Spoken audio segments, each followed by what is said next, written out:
Hola, teman-teman penikmat film. Lo pernah nggak sih nonton film yang dari judulnya aja udah bikin penasaran dan langsung nonton? Gua baru aja nonton film Sihir Pelakor, dan ya ampun. Ini bukan cuma soal perselingkuhan, tapi juga soal ilmu hitam, manipulasi, dan kehancuran sebuah keluarga.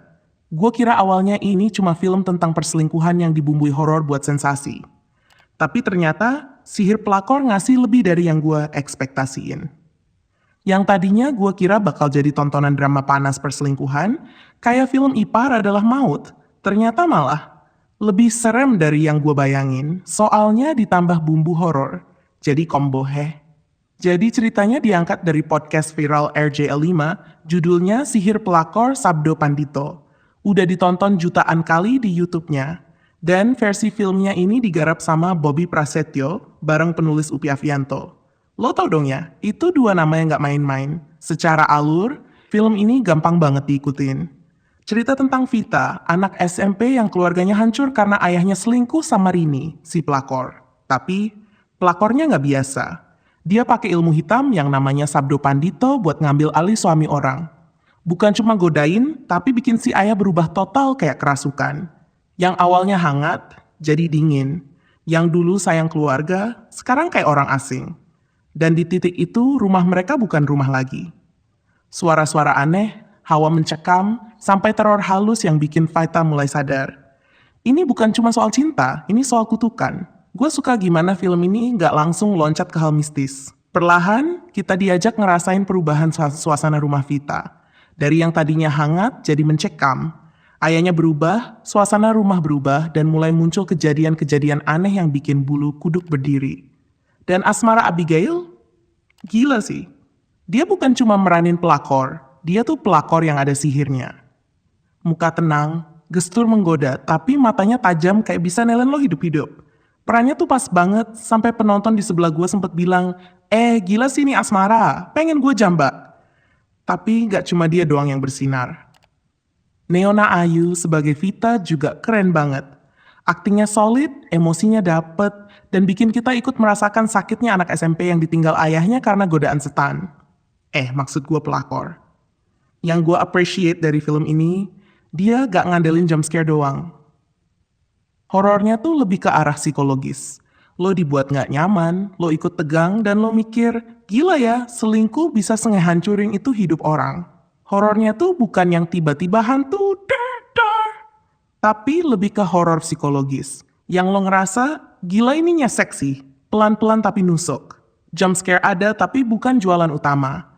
Sayangnya, ada beberapa bagian yang masih agak mengganggu. CGI-nya agak kasar, kelihatan banget di beberapa scene. Dan si jinnya juga nggak terlalu dijelaskan. Jenisnya apa, asalnya dari mana, semua masih misterius.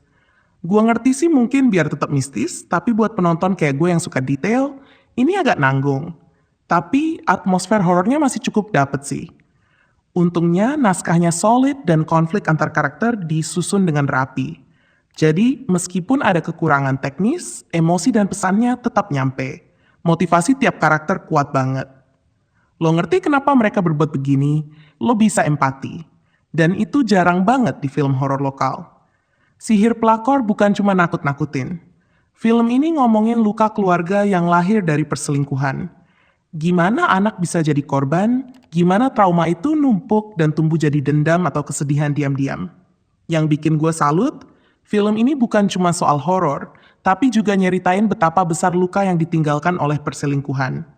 Apalagi kalau dibumbui sama ilmu hitam makin combo. Ini bukan film buat lo yang cuma nyari takut-takutan. Ini film buat lo yang pengen lihat konflik keluarga, manipulasi, dan sisi gelap manusia yang relevan banget sama realita. Dan kalau biasanya cerita kayak gini cuma dijual dari sisi perempuan yang disakiti, film ini juga ngasih kita lihat dari sudut pandang anak. Dari Vita, yang harus lihat ayahnya berubah, rumahnya rusak, dan ibunya tersakiti. Akhir filmnya mungkin gak se-epic yang gue harapkan. Tapi pesan dan nuansa yang ditinggalin, itu cukup bikin dada sesek. Gua kasih jempol buat tim produksi dan para aktornya, terutama Asmara Abigail. Dia tuh udah bukan pelakor biasa, dia pelakor dengan ultimate power. Buat lo yang suka horor tapi bosen sama gaya mainstream, Sihir Pelakor bisa jadi pilihan menarik. Dan siapa tahu, habis nonton ini, lo jadi mikir 2 kali sebelum ngegoda pasangan orang. Ups. Dan kayak biasa, kalau lo suka review-review begini, jangan lupa like, subscribe, dan nyalain loncengnya. Biar kita bisa terus ngobrolin film-film seru yang kadang lebih horor dari kisah nyata. Gua pamit dulu, stay waras, dan hati-hati jangan-jangan yang deketin lo sekarang. Bye-bye guys. Dope. Dope.